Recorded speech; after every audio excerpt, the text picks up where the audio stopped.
ನಮಸ್ಕಾರ. ಆತ ಮಹಾತ್ಮನಾಗಿದ್ದ ಎಂಬ ಪದ್ಯವನ್ನು ಓದುತ್ತಿದ್ದೆನು. ಆತ ಸ್ವಾತಂತ್ರ್ಯದ ಕನಸು ಕಾಣುತ್ತಿದ್ದ. ಬೆಂದ ಬದುಕುಗಳಿಗೆ ಭರವಸೆ ತುಂಬುತ್ತಿದ್ದ. ಎಲ್ಲರೂ ಬಟ್ಟೆಗಳನ್ನುಟ್ಟು ಮೆರೆದಾಡುವಾಗ ಆತ ವಸ್ತ್ರದ ಮೋಹವನ್ನೇ ತ್ಯಜಿಸಿದ್ದ.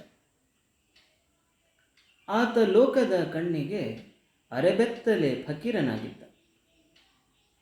ಆ ಅರ್ಧಾಂಬರನು ಭಾರತೀಯರ ಭವಿಷ್ಯನಾಗಿದ್ದ. ಜನರೆಲ್ಲ ಧರ್ಮವೆಂದು ಕಚ್ಚಾಡುವಾಗ ಆತ ಸಬ್ಕೋ ಸನ್ಮತಿ ದೇ ಭಗವಾನ್ ಎನ್ನುತ್ತಿದ್ದ. ಆತ ಬಾಂಧವ್ಯದ ಗಟ್ಟಿ ಬೆಸುಗೆಯಾಗಿದ್ದ.